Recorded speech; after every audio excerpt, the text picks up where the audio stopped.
Okay, we're good. Good afternoon, everyone, and thank you for being here. As we can see, the winter storm season is with us, and the more we're able to communicate to our fellow Rhode Islanders what's going on in the bordering areas that are using our transportation modes, the better off we're going to be. We're here with Emergency Manager Director Mark Pappas, our DOT Director Peter Alviti, along with our Education Commissioner Angelica Infante Green, and Brian Suster from Rhode Island Energy. Early this morning, our team with the National Weather Service, we met with them, spoke to them, and the news is that Rhode Island expecting very heavy winds and significant rainfall that will cause flooding throughout the state, especially in the coastal communities, which we will likely experience beach erosion as well. Rhode Island is under the flood watch tonight through Wednesday, with approximately 3 inches of rain expected starting after 4 p.m. today. Rains will get heavy and winds will ramp up in later evening. The heaviest rains will be between 11 p.m. and 4 a.m. That being said, we'll be monitoring the rivers in the state that are inclined to overflow. Those who are living close to those areas, they should be on watch as well. Rhode Island will be under high wind warning starting at 5 p.m. today. We're urging all Rhode Islanders during this storm season, which we receive every year, to be extremely careful during this evening's commute, but even more so tomorrow morning. Wind-driven rain will make the early morning commute challenging. We're also closely monitoring the Newport and Jamestown Bridge. Please watch for updates on restrictions that may impact the morning commute. The most important thing we need Rhode Islanders to hear is this: use extreme caution on our roads. Please plan ahead for your commute and give yourself extra time. Do not rush during this time frame. Again, this is the winter season. We're used to storms. Communicating to you as directly as we can is important, but also you listening in terms of making sure that you keep yourself safe and your family safe. And of course, anybody that's working out on the emergencies that may occur, we need to respect those individuals that are working and make sure that we give them space to do the work and make sure that they are able to stay safe as well. So the normal, things that we need to be considering: make sure we're charging all our electronic devices, make sure we have batteries, portable chargers, flashlights, and other power sources ready in your homes. To report an outage, you can text OUT, O-U-T, to 743-688, or go online at rienergy.com.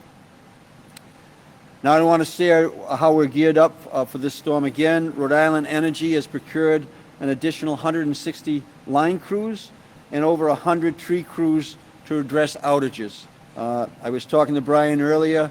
This storm that is coming up the coast has accounted for about 500,000 outages at this moment in time. So we may expect that, and so let's report that quickly so that we can get staffs out there when we can. Remember, when the winds are high, the buckets don't go up, all right, on the trucks.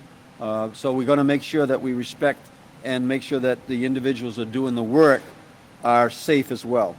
Later today, I'll be activating our State Emergency Operations Center.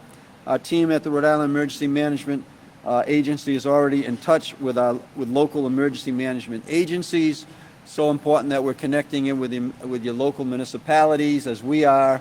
Local public safety is really the first place to call if, in fact, you have a local issue, and then certainly report that on a statewide basis. But we'll be in contact with all the municipal leaders to make sure that we're aware of what's happening in all 39 cities and towns in the state of Rhode Island. Right now, our Department of Transportation crews are out cleaning drains, pushing back snow, and they are putting an extra focus on hot spots from the previous storms. The state police, again, has added additional personnel and will be supporting DOT, Rhode Island Energy, and the Bridge and Turnpike Authority during this storm, and as well as future storms. The people in the state of Rhode Island should feel confident that the teams that have been in place dealing with these emergencies are prepared to do it again. With that, our team will take any questions you may have from the crew that's here, and thank you all for covering this, as it's important that we communicate with the people who live in the state of Rhode Island on storm issues that will impact them and their families.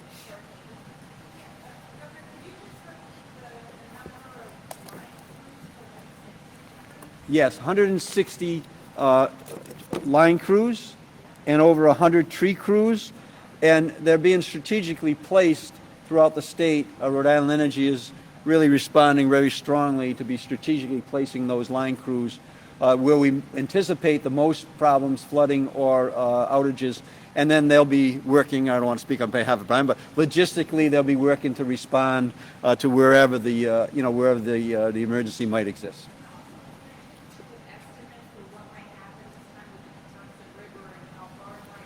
Yeah. Well, historically, our rivers are, that are going to be challenged if we get the rains and the snow fall turning into rain, right? Turning into water. So we'll be monitoring it, and we'll be working with the local authorities and the minister, with the media to make sure that there's updates when necessary. I was a mayor on the Blackstone River. I saw it flood more than once. We had a 100-year storm within 200-year storms within 5 years.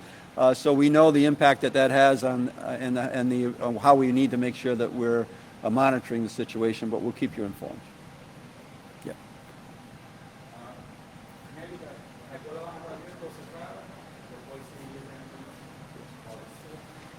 Sure. So right now we've informed all the districts. Hemos informado todos los distritos de la situación. They are aware. They are making local decisions with their municipality.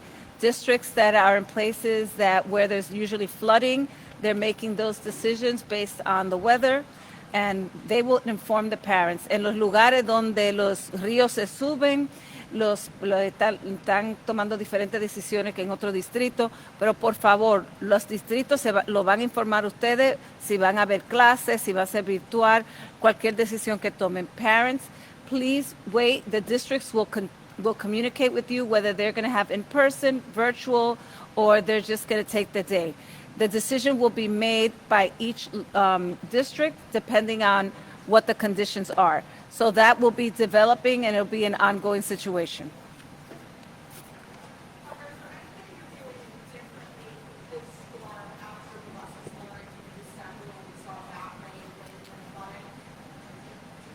No, the response is the same.